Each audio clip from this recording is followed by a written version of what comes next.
የመጣሁትን ንብረቴን ሊካፈለኝ እንደ አዲስ በፎቶኮፒ የተቀደደው 80ው እንግዲህ የ80 ጋብቻው 20 ዓመት በአረብ ሀገር የለፋሁትን ንብረት ለ20 ዓመት የተለያየን ባሌ ሊካፈለኝ ነው ትላለች እህታችን። ሰላም ሰላም፣ ጤና ይስጥልኝ ወደ የተከበራችሁ ቤተሰቦች እንዴት ናችሁ?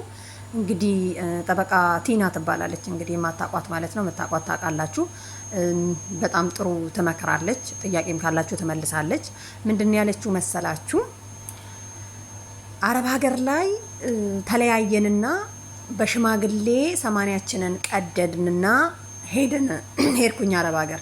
ከዛ በኋላ ግን ከአረብ ሀገር 20 ዓመት ቆይቼ ስመለስ ባሌ ያፈራሁትን ንብረት እካፈላለሁ ብሎ በፍርድ ቤት ከሰሰኝ። ስለዚህ ይቻላል ወይስ አይቻልም ብላ ነው የመጣችሁ ማለት ነው። ምንድን ነው የተባለችው መሰላችሁ? እንግዲህ እንደመለሰችላት ከሆነ ይችላል መካፈል። የተቀደደው በመዘጋጃ ሳይሆን በሰፈር ሽማግሌ ነው። አያችሁ፣ ወረቀቱን ኮፒ አድርጎ ይዞ መጣና ከሰሳት። ስለዚህ ምንድን ነው የተባለችው? መካፈል ይችላል። 20 ዓመት ሙሉ ለፍታ 20 ዓመት ሙሉ አብረው ሳይሆኑ 20 ዓመት ሙሉ አረብ ሀገር እንግዲህ ያው ታውቃላችሁ ስንት አይነት እንግልት እንዳለ ማለት ነው። የሚያውቅ ነው የሚያውቀው። ስትደሰቱም ሲደብራችሁም ስትከፉም ምናምን ነገሮችና ምንድን ያለችው እንግዲህ ተጠንቀቁ ለማለት ያክል ነው። ብዙዎቻችሁ 80 ቀደናል በሽማግሌ የምትሉ ከሆነ ያው ስትመለሱ ወረቀቱን አዘጋጅቶ ይጠብቃችኋል። በፍርድ ቤት ሄዶ ከከሰሰ ደግሞ እንደሚያገኝ ነው። አስባችሁታል? 20 ዓመት ሙሉ ተለያይተው በሽማግሌ ተቀዶ ከመጣች በኋላ ስትመለስ ወረቀቱን ይዞ ቁጭ እንዳለ ሚስቴ ነች አለ። አዎ ሚስትህ ነች ተባለ ማለት ነው። ምክንያቱም በሰፈር ሽማግሌ ነው እንጂ የተቀደደው በሱ አይደለም። ስለዚህ ማናቸውም ተጠንቀቁ። ወደ የትም ሀገር ስትሄዱ ወይም ደግሞ ስትለያዩ በፍርድ ቤት መሆን አለበት። አያችሁ። ስለዚህ ያው ብዙዎቻችን እንግዲህ ከሽማግሌ አናልፍም፣ ሰዎችም ሲጣላ ሽማግሌ ነው የሰፈር የሚያስታርቀው ብለን ነው የምናምነው ማለት ነው። በአሁኑ ሰዓት ግን እንግዲህ ህጉ ተቀይሮ ድሮም እንደዚህ ይሁን ባላቅም፣ አሁን ግን እንደዛ ነው። ሰምታችኋል። እና ሴቶችዬ ማለት ነው እዚህ መታችሁ በስልክ ተፋታን፣ በስልክ ሄድና ወረቀት ይቅደድልኝ ሄድና ምናምን ነገር አይሆንም ማለት ነው። እቺ ልጅ እንግዲህ በተግባር ሄዳ ወረቀቱን ሳትመጣ ወደ አረብ ሀገር ሳትሄድ እዛው ኢትዮጵያ ሆና ተለያይተዋል። በምን? በሽማግሌ።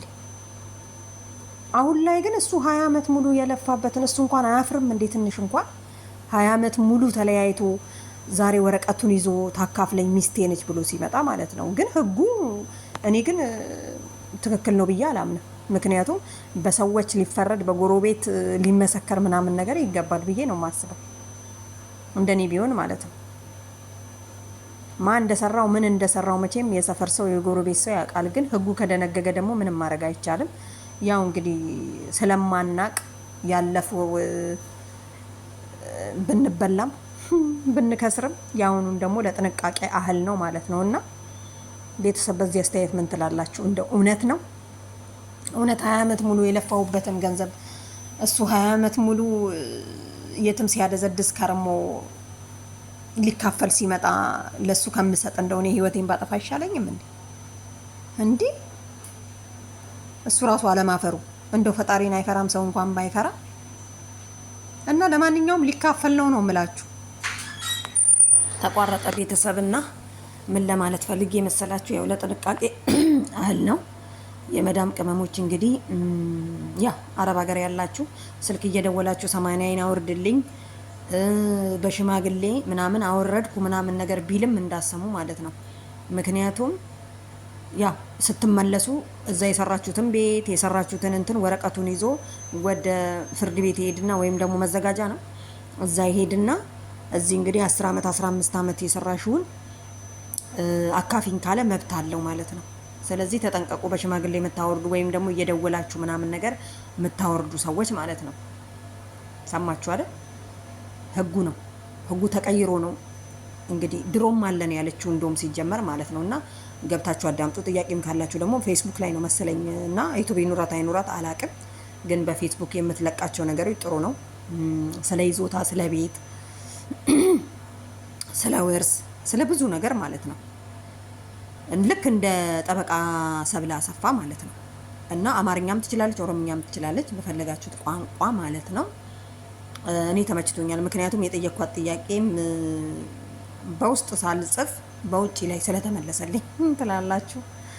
እና ቤተሰብ ይህንን ለማለት ነው የገባሁት። ምክንያቱም ብዙ እህቶቻችን እንዲህ አይነት ተግባር ስለሚተገብሩ የኔ እንኳን ገና ነው አልታወቀም ማለት ነው። በእንትን ይያዝልኝ እና እንኳን እኔ 20 ዓመት 1 ዓመት የሰራሁትን ሊካፈል ቢመጣ ያው የኔና የእሱ እንትን ይለይ እንላለን እንጂ መቼም አይበላትም። ሰምተሃል? የወደፊቱ ማለት ነው። እና ቤተሰብ ለማንኛውም አመሰግናለሁ። ሰብስክራይብ አድርጉልኝ ዩቲዩቤን። ያው ላይቭ ላይም ገብቼ እንድንገናኝ ማለት ነው ቤተሰቦቼ። ባይ